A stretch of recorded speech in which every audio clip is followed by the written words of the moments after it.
তোমাদের ইতিহাস ক্লাসে আমি এই সেকেন্ড সাবজেক্টের পরীক্ষার সাজেশন দেব। তো কাছে চলে এসছে খুবই, এই আগস্ট মাসের ফার্স্ট উইকেই তোমাদের পরীক্ষা। তো তোমাদের তো জানো সবাই যে চতুর্থ অধ্যায়, পঞ্চম অধ্যায় আর ষষ্ঠ অধ্যায় এটা পরীক্ষায় থাকছে। তো কোশ্চেনের প্যাটার্নটা হচ্ছে তোমার 2 নম্বর, 3 নম্বর আর 5 নম্বর আর 1 নম্বরের এমসিকিউ এবং এসিকিউ থাকবে। তো এসো আমরা প্রশ্নের মান 2 তার চতুর্থ অধ্যায়গুলোটা আমি বলি। প্রথম কোশ্চেন, সুলতান বলতে কি বোঝো?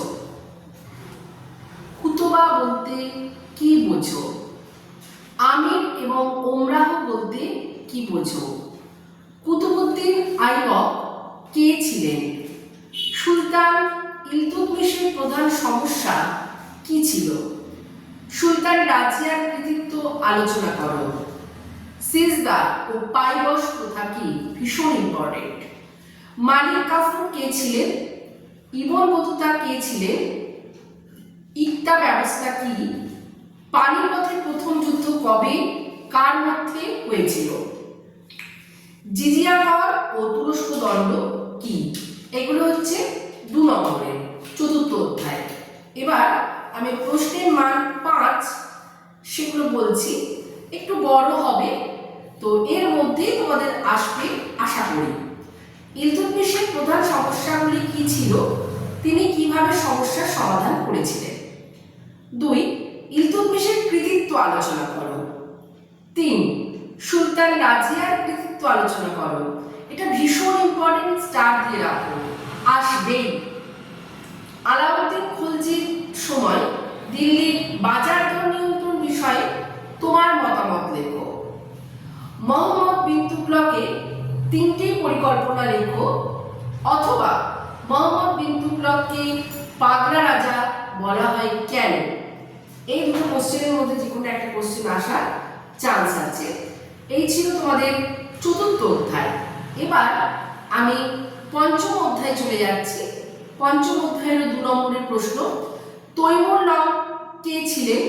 খানোয়ার যুদ্ধ কাদের মধ্যে হয়েছিল, এর গুরুত্ব কি? ঘরঘরার যুদ্ধ কাদের মধ্যে হয়েছিল, এর গুরুত্ব কি? পাট্টা ও কবুলিয়াত কি? শেরশাহী যোগাযোগ ব্যবস্থা সম্পর্কে যা জানো লেখো। দিন ইলাহি কি? মারাত্মক ইম্পর্টেন্ট। বৈরাম খাঁ কে ছিলেন? হিমু কে ছিলেন? বীরবল সম্পর্কে টিকা লেখো। আকবরের রাজপুত নীতি সম্পর্কে লেখো। নূরজাহান কে ছিলেন? 12 ভূঁইয়া কি? টিকা হিসেবে স্টার দিয়ে রাখো। টোডরমল কি? টোডরমল কে ছিলেন? টিকা হিসাবে স্টার দিয়ে রাখো। মনসবদারি প্রথা বলতে কি বোঝো?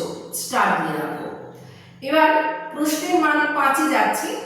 শেরশাহী শাসন ব্যবস্থা সম্পর্কে যা জানো লেখো, খুব ইম্পর্টেন্ট।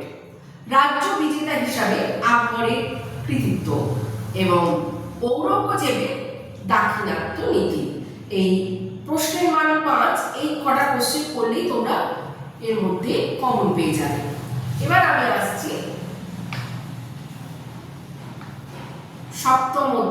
ষষ্ঠ অধ্যায়, যেটাতে খুবই কম কোশ্চেন আছে, অত বেশি করার দরকার নেই। 2 নম্বরের জন্য করবে হুন্ডি কি? আলবুকার কে ছিলেন? হ্যাঁ, এগুলো করবে। আর ভাস্কো ডা গামা কবে ভারতে আসে? ভারতে পর্তুগিজ আসার উদ্দেশ্য কি ছিল? আর 5 নম্বরের জন্য করবে দিল্লি সুলতানেরা জল সংরক্ষণের জন্য কি কি ব্যবস্থা নিয়েছিলেন? আর আরেকটা হচ্ছে খ্রিস্টীয় ত্রয়োদশ শতকে দিল্লি কেন একটি গুরুত্বপূর্ণ শহর হয়ে ওঠে? এই কটা কোশ্চেন তোমাদের থাকবে, তো তোমরা তৈরি করো এবং আশা করছি খুব ভালো পরীক্ষা হবে।